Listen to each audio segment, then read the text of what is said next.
Bangladesh versus India খেলা হবে আজকে, লড়াই হবে বাংলাদেশ ভার্সেস ইন্ডিয়ার রাত 8টায়। তো জমে যাবে খেলা, আজকের ম্যাচটা লড়াই হবে আজকে। রোহিত শর্মা আর সাকিব আল হাসান যদি একসাথে হতো তাহলে আরও জমে যেত, কারণ সাকিব আল হাসান তো ক্যাপ্টেন না, সাকিব আল হাসান শান্ত ক্যাপ্টেন। তো সাকিব আর রোহিত শর্মা দুই তারকা একসাথে হতো, তো সাকিব ভাই তো আর ক্যাপ্টেন না, শান্ত ক্যাপ্টেন, তো যার কারণে এটা হবে না। কি আজকে মোস্তাফিজের বলে কি উইকেট আসবে? মোস্তাফিজের দুর্দান্ত বোলিং কি আজকে হবে আইপিএল এর মতো ইন্ডিয়ার সাথে? আজকে শান্তর ব্যাটে কি রান আসবে? লিটন দাস কি ফর্মে ফিরে আসতে পারবে বাংলাদেশ ইন্ডিয়ার সাথে? ইন্ডিয়ার সাথে কি তাদের ব্যাটিংয়ে জট উঠবে নাকি উঠবে না? আজকে দেখা হবে, মজা হবে, কারণ ইন্ডিয়ার সাথে প্রস্তুতি ম্যাচ, আজকে ওয়ার্ম আপ ম্যাচ খেলা হবে। তো ইন্ডিয়া রোহিত শর্মা ক্যাপ্টেন আর এদিকে শান্ত ক্যাপ্টেন, সাকিব ভাই সাথে ক্যাপ্টেন হলে ভালো হতো, রোহিত শর্মার সাথে দুই তারকা একসাথে হতো, কিন্তু সেটা হচ্ছে না। বাংলাদেশ কি পারবে ইন্ডিয়াকে হারাতে? এর আগে ইন্ডিয়ার সাথে বাংলাদেশের যতগুলো খেলা হয়েছে ইন্ডিয়ায় জিতছে ম্যাচ, ইন্ডিয়ার ম্যাচ জয় বেশি, বাংলাদেশের জয় কম। কারণ বাংলাদেশ ইন্ডিয়ার সাথে খেললে ইন্ডিয়া বেশিরভাগ ম্যাচ জিতে যায়, তারা বাংলাদেশ মানে জিতার মুহূর্তে গিয়েও ম্যাচ হেরে যায়।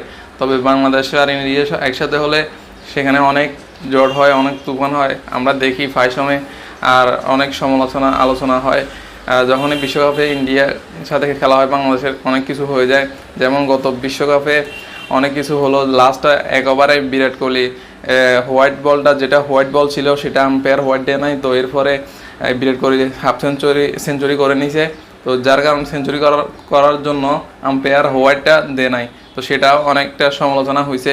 তো মানে কথা হচ্ছে ইন্ডিয়া বাংলাদেশের খেলা হলে সেখানে অনেক কিছু হয়ে যায়, অনেক লড়াই হয়, অনেক সমালোচনা আলোচনা ঝামেলা, মানে সব কিছু হয়ে যায়। তবে একটা জিনিস কি মজা অনেক হয়, ইন্ডিয়া বাংলাদেশের খেলা মানেই হলো মজা, মানে অনেক কিছু হয়ে যায়। তো বিরাট কোহলি আসতেছে, খেলবে কিনা শিওর না। বিরাট কোহলি চলে গেলেও দেখলাম কালকে সিরিজ খেলার জন্য প্রস্তুতি ম্যাচ।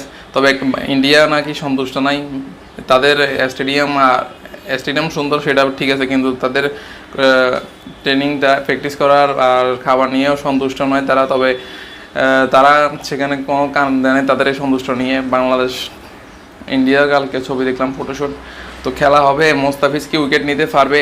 লিটন দাস কি ফর্মে ফিরবে? কে জিতবে আজকে বলা তো যাচ্ছে না।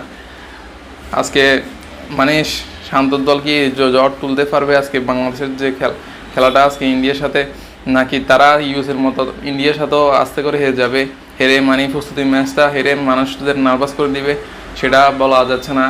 ওদিকে ইন্ডিয়াও দুর্দান্ত ফিল্ডিং ব্যাটসম্যান, তারা আইপিএল খেলে আসছে, তারা আইপিএল খেলছে, তাদেরকে মানে হারানোটা কষ্টকর। তাদের সব বাঘা ব্যাটসম্যান, যেমন রোহিত শর্মা, বিরাট কোহলি, তা দুই সিনিয়র ক্রিকেটার তো আছে, তারপরে বাকিরা আছে শুভমান গেল, সূর্যকুমার আছে, তো এদেরকে কে হারাবে আসলে তো বলা যাচ্ছে না। আকসার পাটেল, হার্দিক পান্ডিয়া, রবীন্দ্র জাদেজা, মানে এদেরকে হারানোটা আসলে কঠিন। জাসপ্রীত বুমরাহ মানে সব চলে আসছে, যারা আইপিএল খেলছে। আর বাংলাদেশ কি খেলছে, বাংলাদেশের সাথে আসলে বাংলাদেশ জিততে পারবে কিনা জানি না, কষ্টকর হয়ে যাবে জিততে।